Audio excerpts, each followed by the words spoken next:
Hello, my name is James Lankford, and I'm a freshman member of Congress working for the people of Oklahoma's 5th Congressional District. When I listen to my constituents about the challenges they face, the skyrocketing cost of gasoline is at the top of the list. Prices at the pump have nearly doubled since President Obama took office, making everyday life like driving to work, buying groceries, picking up kids at school, and visiting family more expensive.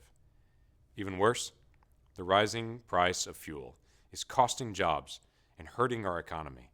Higher energy prices hit virtually every American product and industry, making it more expensive to manufacture products, more expensive to ship goods, and more expensive for farmers and ranchers. In fact, higher energy costs make everything made in the USA more expensive and send more good-paying jobs overseas. Americans are looking for leadership to tackle the rising gas prices, but President Obama has only offered a tax increase on energy and the prospect of reduced supply. For more than 2 years, his administration has knowingly increased energy prices by choking off new sources of traditional American energy and smothering our economy in new energy regulations. His latest proposal, hiking taxes by billions of dollars, will not lower gas prices and would actually make the problem worse. In my state and in many other states, thousands of people depend directly on American energy production for their paychecks. The president may think he's punishing CEOs of big companies, but his plan will hurt the everyday consumer of energy and imperil the jobs of millions of hardworking people in American-based companies. There is a better way. Republicans are focused on expanding all American energy production to help lower costs, reduce our dependence on foreign oil, and create millions of American jobs. Next week, the House of Representatives will begin this process by passing legislation to increase the supply of American energy and create jobs. This legislation is part of our American Energy Initiative, an ongoing effort to lower costs and allow the private sector to create more American jobs. Quite simply, if the president chooses to punt on real, long-term solutions for energy and gas prices, we will take the lead. 2 weeks ago, I was proud to cast my vote in the House for a budget that promotes economic growth and job creation by putting us on a path to pay down our debt and preserve Medicaid and Medicare for current retirees and future generations.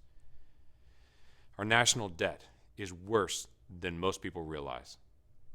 We must solve our budget problem, not just talk about the crisis. The president's budget proposal fails to offer a credible plan that meets the nation's challenges in a serious manner. He considers it radical and extreme to balance the budget by doing what every American business and family does in tough times. They reduce spending. We need to be honest with the American people. Washington should not overspend, then go to the American people and demand a tax increase because we cannot make the tough decisions. And we cannot ignore the fact that tens of millions of baby boomers are beginning to retire while Medicare is already teetering at the brink of insolvency. We must stabilize and protect Medicare and Medicaid. Let me be clear. The Republican plan would not affect current Medicare beneficiaries or any American 55 or older. To address Medicare's looming insolvency, though, we put in place a plan to save Medicare for those under 55. We want them to have access to the same kind of medical retirement options that members of Congress and all federal employees benefit from. The president's proposal protects the status quo, an unsustainable system that will bankrupt Medicare and lead to future deep, painful benefit cuts for seniors, while continuing to pile trillions of dollars of obligation on the backs of future generations. The world is watching to see how we'll handle our debt. Everyone wants to know if we'll just pile up more debt with no plan to ever pay it off, or if we will find a way to permanently work on our national debt. The president wants us to raise the debt limit with no real reforms to stop future Washington spending binges, to let Washington borrow even more money from the Chinese and hand the bill to our kids and grandkids.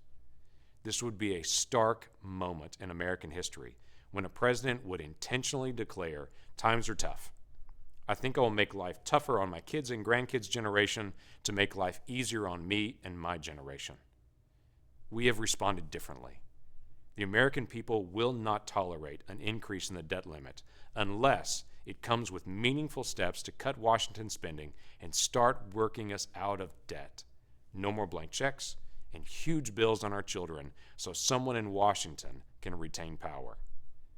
On gas prices, the budget, and the debt limit, we will continue to offer real solutions to lower gas prices, create jobs, and ensure the next generation still has a shot at the American dream. Our nation's been through difficult times before. We can do this if we will work together to solve the problems instead of just talking about them. May God bless our families and our great nation. Thank you for listening.